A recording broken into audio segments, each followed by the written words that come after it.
Bienvenidos amigos a Entrevista a la Ansiedad, el lugar donde las historias de vulnerabilidad se convierten en relatos de fortaleza.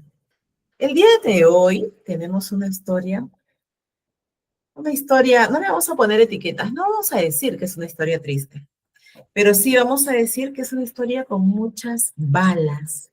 ¿Qué son estas balas?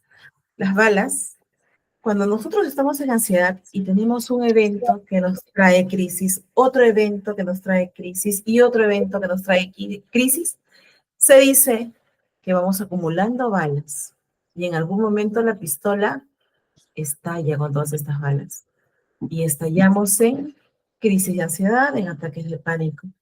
Bien, yo les voy a presentar a Verónica. Verónica tiene 44 años y es médico de profesión y nos trae una historia llena de balas.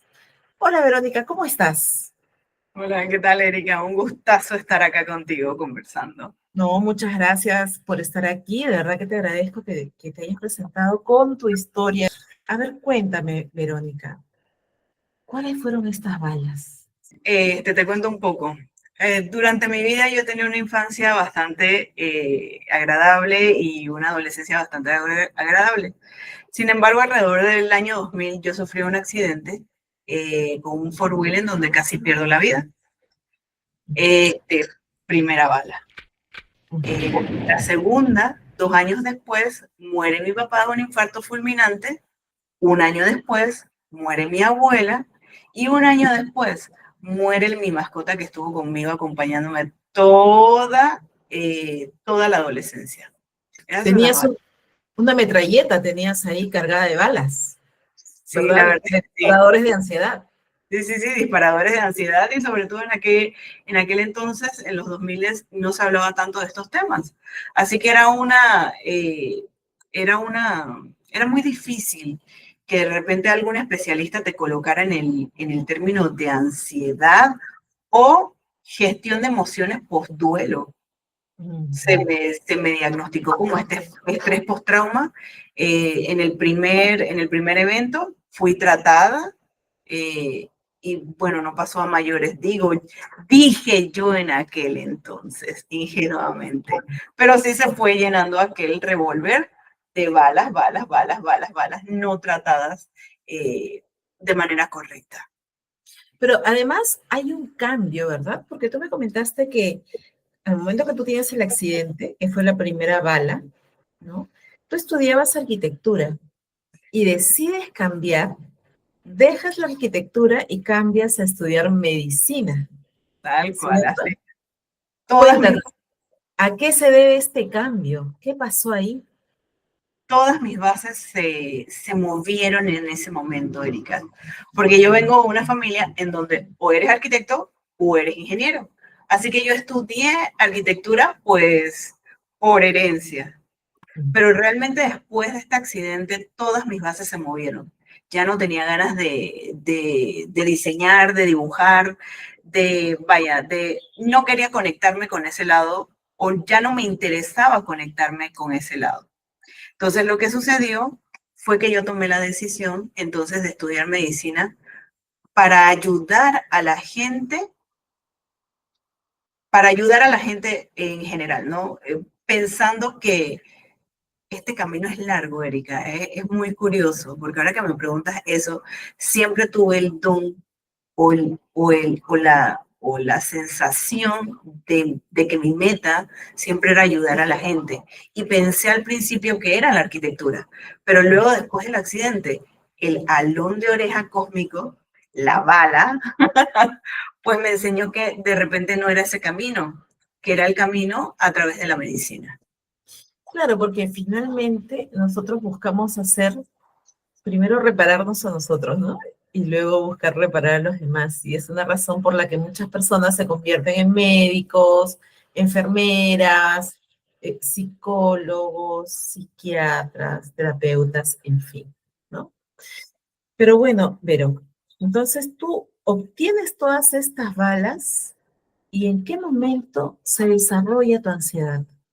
Que se desarrolla mi ansiedad después de pandemia. así fuerte con ataques de pánico después de la pandemia, justo en octubre, noviembre del 2020. Yo tengo una situación aquí con mi mamá que se puso ella muy angustiada por esta situación y de alguna u otra manera despertó todos los temores del pasado. El miedo a la muerte que representó esa pandemia, el miedo a perder a los seres queridos que de repente había perdido en tiempos anteriores. Sin embargo, no todo fue, como te digo, tragedia, porque en ese momento apareció nuestro mentor, Enrique Villanueva. Mi mamá lo descubrió y yo cuando escuché lo que él estaba hablando, yo había estado pasando por, como te dije, esos ataques de pánico que no sabía siquiera que se llamaban así, ni cómo resolverlos. Así que comencé a hacer los ejercicios y vaya, fue del cielo a la tierra, al punto que estuvimos juntas el año pasado tomando el curso que él dicta. Verónica, una pregunta. ¿Cómo podemos entender, tú siendo médico, ¿no? Tampoco sabías, no podías identificar, o tus colegas médicos no te podían identificar que lo que tenías era ataques de pánico o ansiedad. ¿Fue difícil? Y porque es que, mira, en este camino de ayudar me di cuenta, ahora que tengo la comparativa de ayudar a través de la hipnoterapia y la terapia de choque emotivo, no es lo mismo que la terapia médica, porque la terapia médica lo que uno busca son medicamentos que me ayuden a controlar una situación. Si tengo el problema de sudoración en las manos, entonces me busco y me tomo esto para que entonces se me sequen las manos. Que si tengo palpitaciones, voy al cardiólogo y me dice que tome este medicamento para las palpitaciones. Pero todo eso se produce a través de un pensamiento. Entonces, sí es un poco difícil porque hay un psiquiatra español de apellido Marín que conversábamos, que él habla de que tarde o temprano estamos psiquiatrizando la vida. Tarde o temprano vamos a decir el trastorno de fiebre, y no es ningún trastorno de fiebre, es producto de una infección. Entonces, para mis colegas, y no quiero hablar más de mis colegas porque definitivamente, vaya, las ciencias son las ciencias, no que esto otro tampoco esté alejado de eso, porque también tiene su explicación científica. Para ellos son síntomas aislados que de repente no reúnen. En aquel entonces, vuelvo y repito, hace 20 años atrás, 25 años atrás, era muy difícil determinar este tipo de estas situaciones. Antes eras o bipolar o depresivo o esquizofrénico. Eso era lo que más diagnóstico, estrés postrauma era lo que había. Ahora ya sabemos que hay el potencial que tiene un pensamiento negativo de enfermarte físicamente, que es hoy por hoy la somatización. Una pregunta. ¿El estrés postraumático cae dentro de lo que es ansiedad? Bueno, es que hay síntomas que se parecen. Yo por lo menos tuve el síntoma del insomnio y la ansiedad produce insomnio, pero a mí me catalogaron como estrés postrauma luego del accidente que tuve y fui tratada con esto. Pero vuelvo y te repito, aquí hay un todavía, bueno, ya no tanto, pero en aquel entonces pues había una dificultad en diagnosticar de manera asertiva por múltiples factores un trastorno de ansiedad. Ok, entonces a ti, digamos que no te pudieron identificar el trastorno de ansiedad. ¿Cómo descubres tú que efectivamente lo que tienes es ansiedad? Cuando descubro a Enrique, 15 años Entonces, después le pongo nombre a todo lo que sentía, a todo lo que me estaba sucediendo.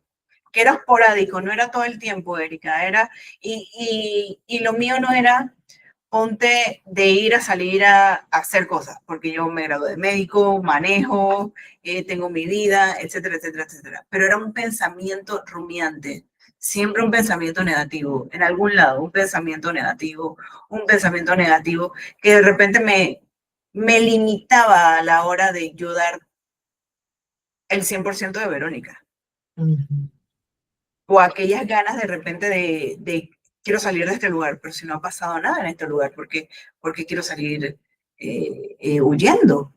Ujú. Entonces, Enrique Villanueva me puso de nuevo en el camino de, oye, lo que te está pasando es ansiedad. Ujú. Tú identificas que esto es ansiedad y bueno, decides tomar el curso para facilitadores y la terapia de choque emotivo, tomas el curso. El día de hoy, tú ya eres una facilitadora de terapia de choque emotivo.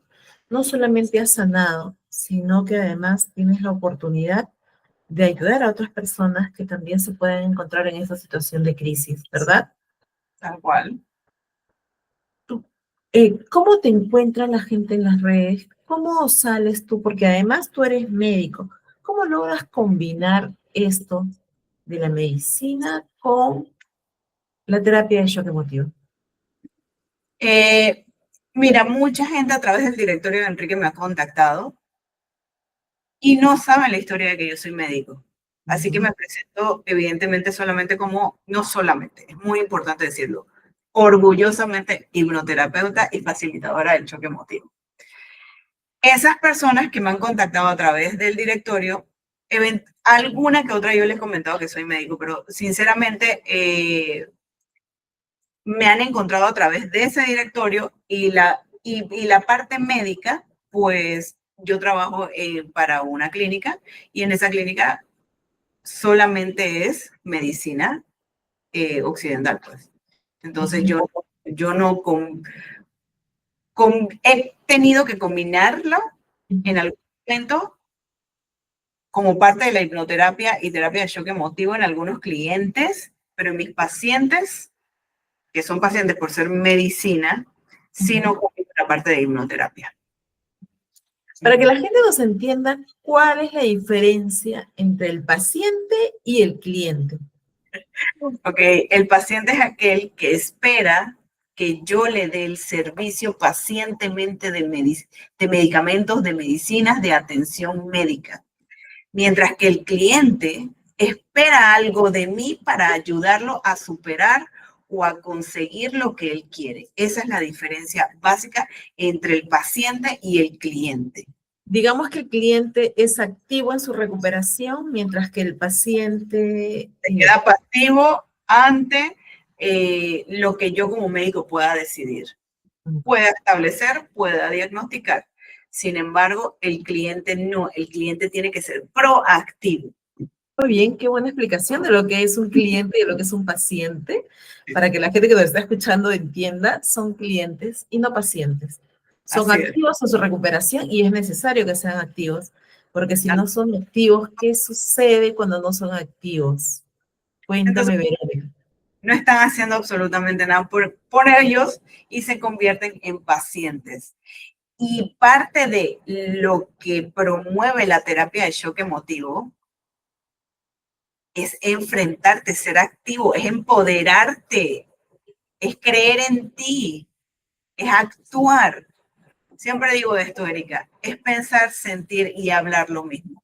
Me quiero recuperar, lo pienso, lo siento, soy fuerte para recuperarme. Entonces yo tengo que hacer obras para recuperarme. Yo no puedo dejar las cosas en el aire, porque si corto uno de esos tres niveles, no estoy cumpliendo con la armonía natural de mi ser. Si no, luego también tenemos las famosas recaídas, ¿verdad? También puede ser. Es que tienes que hacer las cosas de manera disciplinada para que funcionen. Es como haber estudiado la carrera, Erika. Tengo que tener una disciplina para lograr cosas. Inclusive, tener un matrimonio, tener una licencia de conducir, llevó pasos para que tú tuvieras una licencia de conducir. Todo lleva pasos. no hay cosas regaladas. Bueno, esto no, esto tú tienes que luchar por ti. Entonces, por eso es que me parece tan bonito esta diferencia que quieres hacer entre clientes y pacientes, que no es lo mismo, ni se escribe igual. Y demanda un esfuerzo personal, ¿no? Eso, el activismo demanda un esfuerzo personal para que la persona pueda salir. Si no se esfuerza, difícilmente va a salir, Así ¿cierto? es, así es. Estás en el área de Panamá, ¿verdad? Así es. ¿Tú atiendes a personas también de manera personal? ¿Te has atrevido a hacer terapias personales o todo es así por Zoom? Todo ha sido a través de virtualmente. Me parece que es sumamente práctico, Erika, porque aquí en la ciudad de Panamá, aunque somos un país muy chico, las distancias de todas maneras, el tráfico hace que a veces las personas no, los horarios de los trabajos hacen que de repente no estén tan disponibles a la hora de que sea presencial la consulta. Sin embargo, se facilita tanto como para el paciente como para el terapeuta, entonces tener una Cliente, atención tipo online. cliente, no paciente. Cliente, disculpa. Al cliente tener una oportunidad de tener este tipo de entrevista online. Es mucho más práctico para ambas partes. ¿Y se procesa bien? ¿Cómo ha sido tu experiencia? Sumamente bien, porque las técnicas están y como están y se aprovechan. Mira, hay mucha incertidumbre a veces de los mismos pacientes gracias a su narrativa interna, como conversábamos hace un rato, de que no lo estoy haciendo bien, ¿será que lo estoy haciendo bien? Yo debo estar haciéndolo mal porque no funciona. Entonces, empoderar a aquel cliente que piensa que lo está haciendo mal y modificar hacerle darse cuenta de que su narrativa interna no lo está ayudando. Entonces es una combinación muy bonita entre, entre háblate bien, trátate bien, ámate, perdónate, me amo, me acepto y me perdono, y acéptate, pero hablándote desde eso que digo amor, que hace un rato te lo definí como unidad, orden y armonía. Cambia ese pensamiento negativo por uno positivo, ¿verdad? Tal No cual. es fácil, no es fácil, no Muy como fácil, he llevado años en esta misma situación, pero sí se puede, pero ¿cierto? sí se puede, tal cual, se puede. Muy Es bien. totalmente posible. Muchas gracias, Verónica. Para las personas que quieran encontrarte en redes sociales, ¿cómo estás? Yo estoy como Versamani en lo que es Instagram. No tengo TikTok todavía. Y Verónica Samaniego en Facebook. Ok, Verónica Samaniego. ¿Y cómo estás en Instagram? Versamani, como si escribieras Verónica Samaniego. Versamani V. Ah, Versamani. Ok. Versamani. Para todas las personas que quieran ubicar a Verónica, voy a dejar sus datos al final de este video, pero además están ahí sus redes sociales para que ustedes puedan comunicarse con ella. Muchas gracias, Verónica. Muchas gracias por estar aquí. A ti, Erika. Un gustazo, un gustazo. Y gracias. Gracias a ti. Y como siempre les digo, amigos, adiós.